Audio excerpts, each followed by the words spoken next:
नोंथांमोननि गेजेराव दिनै मोनसे गोदान आपडेट लानानै फैदों बे जाहैबाय नोंथांमोननि गेजेराव मोनसे गोदान भिडिअ लानानै फैदों बे जाहैबाय जायफोरा 2023 आव 2023 मायथाइयाव माने एसबिएम फेज 2 एप्लाइ खालामदोंमोन बिथांमोननि लिस्ट ओंखारबाय माने स्वच्छ भारत जायफोरा लेट्रिननि थाखाय एप्लाइ खालामदोंमोन बिथांमोननि डाटा लिस्टआ ओंखारबाय आरो एप्रुभबो जाबाय आरो बे एप्रुभ जानायफोरा जायफोरा एप्रुभ जाबाय बिथांमोना मा 2 साननैसोनि गेजेरावनो बिथांमोननि बेंकनि एकाउन्टआव 18,000 के रां बिथांमोना मोननो हासिगोन आरो माने स्वच्छ भारत मिशननि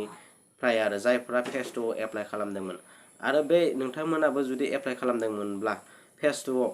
स्वच्छ भारत मिशन टयलेटनि थाखाय नोंथांमोनाबो माबायदि चेक खालामनो हागोन बा माबायदि नोंथांमोना भिडिअखौ नायलांबाय थाबानो मिथिलांगोन आरो नोंथांमोना जुदि चेनेलाव गोदानब्ला चेनेलखौ अननानै लाइक शेयार साबस्क्राइब खालाम आरो पेजआव नायदो फेसबुक पेजआव नायदोबा पेजखौ फल' खालाम आरो शेयार खालाम जाहाथे गुबुनफ्राबो बेफोरबायदिनो आपडेटखौ मोनलांबाय थानो हायो आं भिडिअखौ स्टार्ट खालामनोसै नोंथांमोनाबो जुदि रिजेक्ट जाखो ना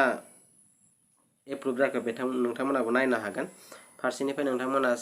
फारि फारि चेक खालामनो हागोन गावनि VCDC wise block wise village वाइजआव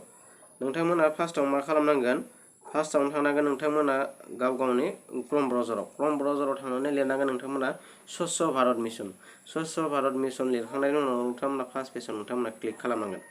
click खालामखांनायनि उनाव मोनसे इन्टारफेस जागोन हा नेटआ स्ल' जादों बे मोनसे इन्टारफेस जागोन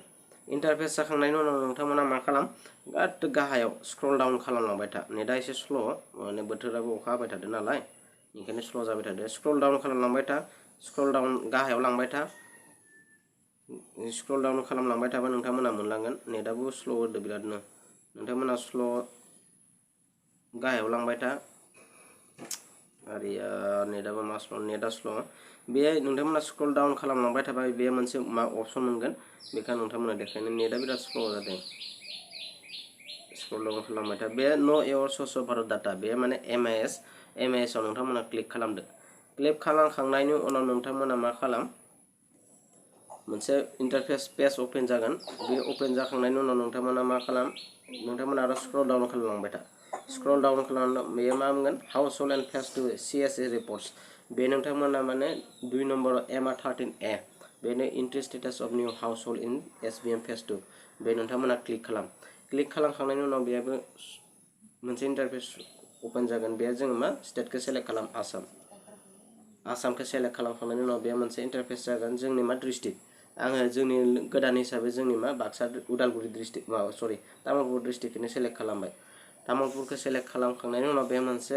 ब्लगआ नुजाफैगोन जों ब्लगआ मा नागेइजुलि ब्लगखौ सेलेक्ट खालामबाय गावबागाव ब्लगखौ सेलेक्ट खालामबानो जाबाय बेनि उनाव जोङो मा गावबागावनि भिसिडिसिखौ जोङो सेलेक्ट खालाम जोंना मा भिसिडिसि खाथरबारि भिसिडिसि बेयाव आङो क्लिक खालामबाय बे खाथरबारि भिसिडिसिआव क्लिक खालामखांनायनि उनाव मोनसे इन्टारफेस ओपन जाबावगोन नेटआ बिराद स्ल' जादों बे पेजआ जागोन खाथरबारि भिसिडिसिआव आं क्लिक खालामबाय क्लिक खालामखांनायनि उनाव बेहाय मोनसे आरो डाटा नुजाबावगोन डाटाया जाबाय मा बे भिसिडिसि भिलेज नेम गासैबो फैजोबबाय खाथरबारि भिसिडिसिनि बरिमाखा भालुकमारि गिलाजार बेफोरबायदि कालसिनि बेफोरबायदि फैजोबगोन आरो बे फेमिलि हेड बेफोर फैजोबगोन फादार्स नेम मबाइल नाम्बार एपल बिपिएल बेफोर फैजोबगोन ओमफ्राय नोंना एप्रुभ जागोनना जायाखै बे नै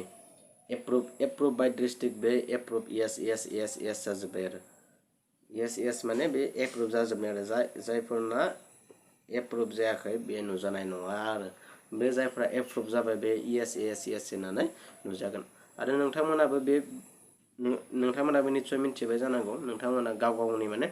लेट्रिननि डाटा एप्रुभ जागोन ना जायाखै बेखौ माबायदि सेक खालामनो हागोन सेक खालामगोन बेनि थाखाय नोंथांमोना डिसक्रिपसनाव मोनसे लिंक होना दोनगोन बे लिंकनि थ्रुयै नोंथांमोना बेखौ डाटाखौ सेलेक्ट खालामनो हागोन एप्रुभ जागोन ना जायाखै आं बेखौनो नोंथांमोननि गेजेराव आपडेट हिसाबै मोनसे गोदान भिडिअ हिसाबै लानानै फैदोंमोन आरो नोंथांमोना जुदि चेनेल भिडिअखौ नायनानै मोजां मोनोबा मोनसे लाइक शेयार साबस्क्राइब खालाम जाहाथे आं बिदिनो गोदान भिडिअ आपडेट नोंथांमोननि गेजेराव उत्साब जानानै लाबोबाय थानो हायो आरो लोगोसे फेसबुकआव नायदोंबा फल' खालाम लोगोसे शेयार खालाम जाहाथे गुबुनाबो नोंथांमोनबायदि बिथांमोनाबो मोनथिनो हायो बा गावनि मबाइलावनो बिथांमोनाबो नायनो हायो आं भिडिअखौ बारा गोबाव खालामब्ला बेखिनियावनो फोजोबनाय जाबाय आरो भिडिअखौ